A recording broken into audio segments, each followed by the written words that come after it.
I've got to start talking to my kids now. I can't wait till they're 16 and say, oh, by the way, I really don't want you to date because you're not Right. ready to get married.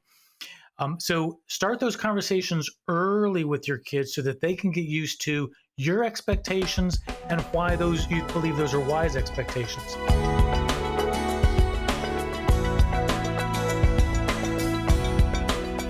This is a topic that I think is hard for every parent to navigate. And this is the topic of dating, courting, and marriage preparation. What did you and Rachel do in regards to this with your kids? Yes. So, your kids are getting old enough to where they actually could be looking for somebody to marry, Yeah. interested in finding somebody to marry, want to start a family of their own. But wow, yeah, that's a big decision. Yeah. So there is no formula for this or any of the other stuff. That again is I want to reiterate. Yeah. Uh, we have three kids that are married right now, and all three of their journeys looked very different from each other. But we had two basic principles. Now, the best decision we made was lots of conversation, which is one of those principles. So the two things we told our kids is when you find somebody you're interested in, go slow Mhm. and have lots of conversations with us. Yeah. Now, go slow can mean a lot of different things. Specifically, don't rush to the altar. Let's get to know the person. Let's let you get to know the person. Let's spend some time together talking about this. And again, that kind of leads to all those conversations that you want to have leading up to that, because marriage is a big decision. It's a commitment. It's a sacred thing, institution with the God ordained. So you want to take it seriously, and you want to make sure you're actually ready to be married. But even those conversations can be all over the map. And I wanted to talk about the go slow piece. Rachel and I actually believe and would promote a short engagement, Yes. because after all those conversations, after you've had time to get to know each other and everybody's on board and supportive, and you have blessing from the parents, it's like, okay, get engaged and get married, because then you're ready. You found the right person. You got everybody's support. At that point, it can only become difficult if you Right. have two Christians who are trying to remain pure and they're passionate about each other.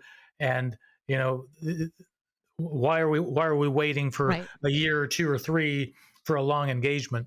So the go slow part is leading up to the engagement is specifically what I'm talking about. Yeah. Agreed. I agree completely. What did you do about so obviously you've got three who are married. Did you have any situations where any of your kids were interested in someone else who you just were like, you know what? They're all right, but they're not God's best. Like you just knew that was not God's best for them. How did you handle that? Or have you handled that? Yeah, we did face that where I'll give two examples. One of the keys here, I would say that is a key, is to start the conversation with your kids early. Yeah. So I remember the first time that I heard a presentation much like this when my oldest was 10, and I realized, oh my goodness, if we're going to go down this kind of a path, I've got to start talking to my kids now. I can't wait till they're 16 and say, oh, by the way, I really don't want you to date because you're not Right. ready to get married. So start those conversations early with your kids so that they can get used to your expectations and why those you believe those are wise expectations. But even though we did that, our oldest had his eye on this girl and wanted to date this girl when he was in high school. And I asked him the question that I told him I would ask him: are you ready to be married? No. Well, then why are you dating? Because I really like her, Dad. But are you ready to be married? No. Well, what happens to you marry the people you date. So if you're not ready to be married, I don't think you should be dating. So even though I had taught him this for years and he understood it, his brain fell out because his heart Right. was he thought in love with this girl. And so we let them spend time together. And then, of course, the question was, Dad, can I hold her hand? Oh, boy. Okay. Yes, but that's it. Well, then after a little while, Dad, can I put my arm around her? Son, do you see where this is going? Right. This is going to go down a place. Well, eventually they went to this homeschool prom. Uh-huh. And Rachel and I could tell this was going to be a disaster from the beginning. And we told him so. We said, son, this is going to be a disaster. And he said, no, no, Dad, Well, so Rachel and I said, you can do this on one condition. Mom and you have to go with another couple, and Mom and I are going to drive the van with everybody. We're the Mhm. chaperones. And he said, okay, okay. Well, they go to this event, and after we drop the last person off, and it's just Rachel and I and him in the car, he says, oh boy, you and Mom were right. This was a disaster. What was I doing? What have I been thinking?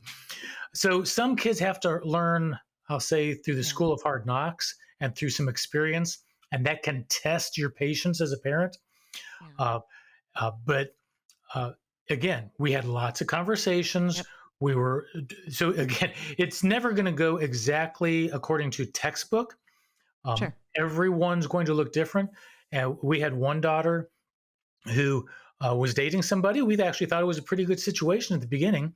And then he kind of fell off the map and dropped the ball in a lot of ways that we realized, wait a second, the two of you are dating because you're both almost done with your education, meaning college.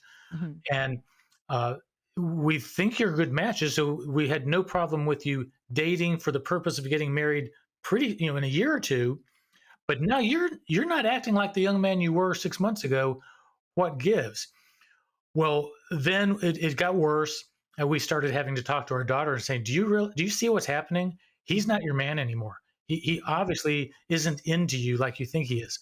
And she's making excuses because she doesn't want it to end. But Rachel and I can see the writing on the wall. And eventually he was man enough to break it off. But it still took her a long time to get over that. Yeah. But it created opportunities for Rachel and I to have conversations to say, see, this is why you need to have conversations with us, Yeah. because when you quote fall in love, you don't think right. Right. You're not rational, you're not logical, and you need people who love you and know you to help you navigate this when you can't see clearly. And they say, oh, so it was good learning experiences. But then the next time, they meet somebody, all that happens again. And so it's never easy, Yeah. and it's not a formula. And so that's why I think at least two pretty good principles are to encourage your kids to go slow, get Mhm. to know this person, take your time there. If you get all the way to the engagement, then go fast. Yeah. But have lots and lots and lots of conversations with the people who know you and love you, your mom, Yeah. dad, your siblings, grandparents, pastor, people who know and love you and want the best for you. Yeah.